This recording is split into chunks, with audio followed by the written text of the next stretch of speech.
Welcome to the course System Programming and Compiler Construction. Today we are going to see module number 6, Compiler Synthesis Phase, and in that the main subtopic is Intermediate Code Generation. Now what is intermediate code generation? It is one of the phases of compiler. Now what are the phases of compiler? The phases of compiler is lexical analysis,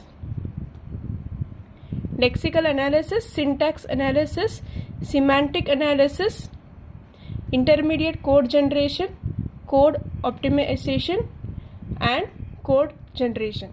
Okay, so now we are in the phase of intermediate code generation. Now what is the first main thing we need to know about what is intermediate code generation is we need to know the ways of representing the intermediate representation, how the intermediate code is represented. So first one is your graphical representation in terms of syntax tree and direct acyclic graph, which we called as DAG. The second notation is your postfix notation. Third notation is your 3 address code notation. So the 3 address code notation is very important in this topic. Okay, so now what is graphical representation? We call it as syntax tree or DAG. What is a syntax tree? It depicts the natural hierarchical structure of a source program.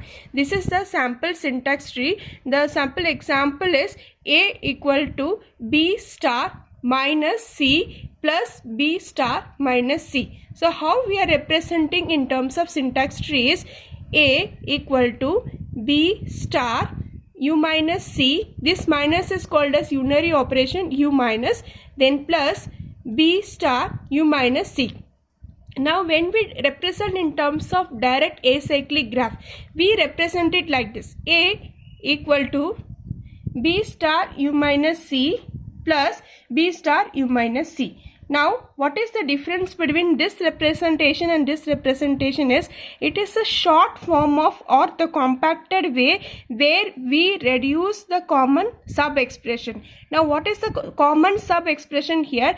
B star U minus C is repeated twice. In this case it is repeated only once. So this is the compact way. After eliminating this, we are getting the direct acyclic graph.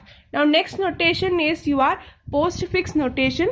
The postfix notation is like A B C U minus star B C U minus star plus assign. Okay, next one is your 3 address code. So how we represent the 3 address code is X equal to Y OP Z.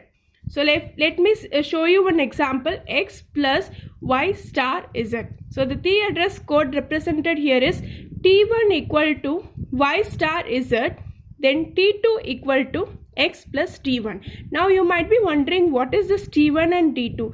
T1 and T2 are compiler generated temporary names. So when we store in the form of intermediate code, we will be having this in temporary variables called T1 and T2. So the same example, A equal to B star minus C plus B star minus C, we are representing in terms of 3 address code for the same syntax tree and the DAG representation. So for syntax tree representation, we will be ending up in creating this many number of temporary variables. So let's see them one by one. First operation we will do is unary operation of minus C, and that is assigned to a temporary variable called T1.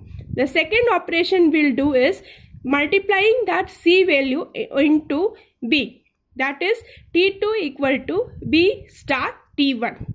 Then the next step is again one more variable minus C, that is assigned to your T3 and then multiplied by B. So that is assigned to T4. So now what is the next step? We have to add these two structures.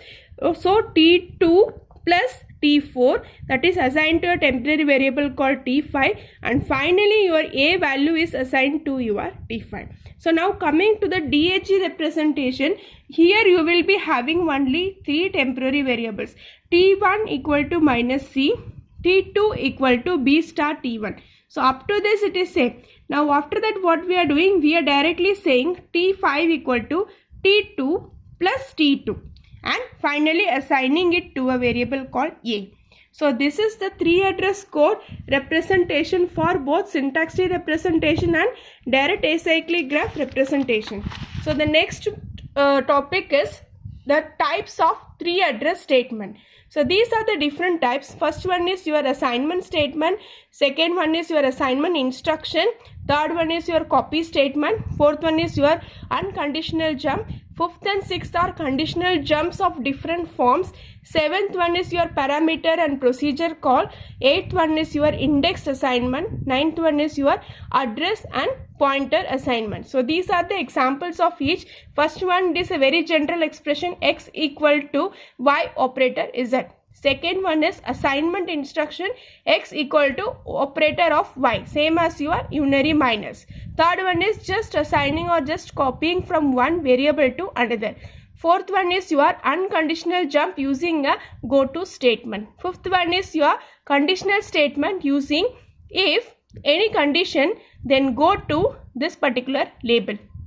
Second one is the same form of conditional jump having if x relational operator y, then go to the location called L. Next one is your parameter x and calling of a function with the arguments p and n for your procedure calls. Next one is your index assignment, like for using a array variable y of I is assigned to a variable called x.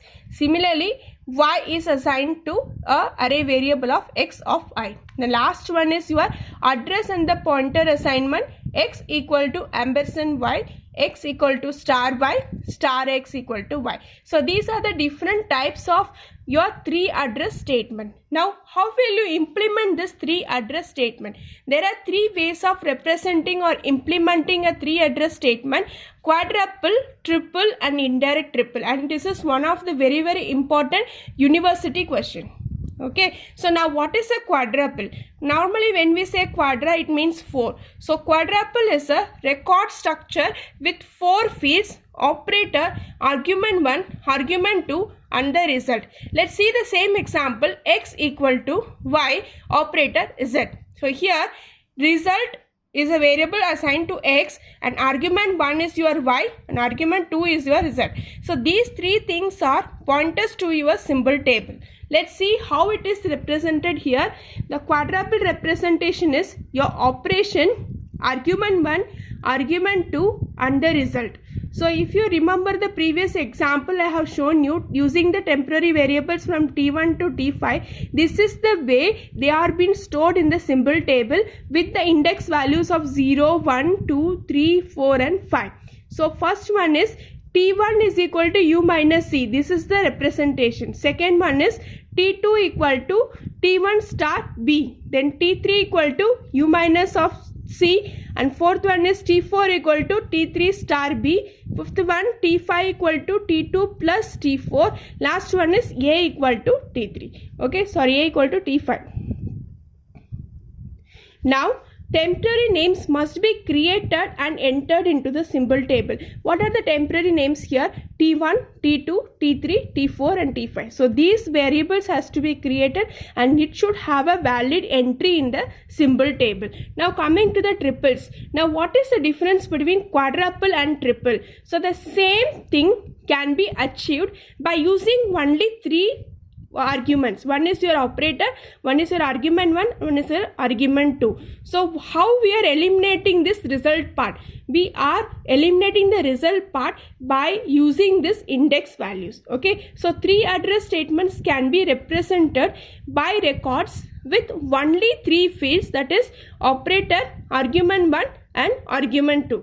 Okay, so these fields argument 1, argument 2 and arguments of operator are either pointed to the symbol table or pointed to the triple structure.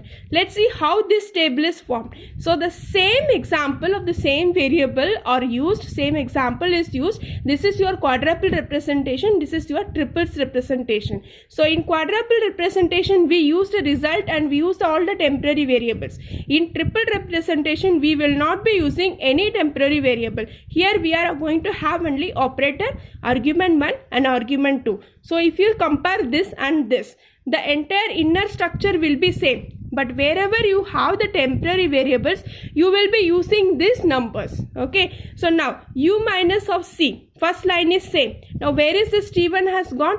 T1 has here gone and you don't have any value here. Now comparing to the second one, star b t1. So here also star b, instead of t1, what is t1 here? T1 is this value 0. So that value 0 is entered here. Okay, so that address location where this u minus and c is stored, that is pointed here, and that is multiplied with the argument b. Now next one is again u minus c, again star b of representation 2. Now what is 2? This and this is u minus, this operation is done and it is stored in the location 2. Now that location is referenced again here. Okay, now next step is what? Addition of these two answers. So where is the answer stored? In 1 and 3. So that's why we wrote in 1 and 3 needs to be added. And lastly, what we have to do? We have to assign it to a variable called a, and what value we have to assign? The result of your 4. So assign a of 4. So in this way, the quadruple representation is reduced into three structure variable called your triples. That's why the name triples came. Okay, now the last one is your indirect triple. Now we have seen what is quadruple, we have seen what is triple. Now the next element is your indirect triple. So this has a name as triple. So it is that we are going to use the same triple structure. This column and this column is exactly same. Now what is the difference between triple and indirect triple? Indirect triple will have the some address and we have the statement number, and that statement number is reference to a in the particular line where the exact code is located. Now this is something like the entire code is stored in some addresses, and that address value is stored in the main value. So this is called as your indirect triples. Thank you.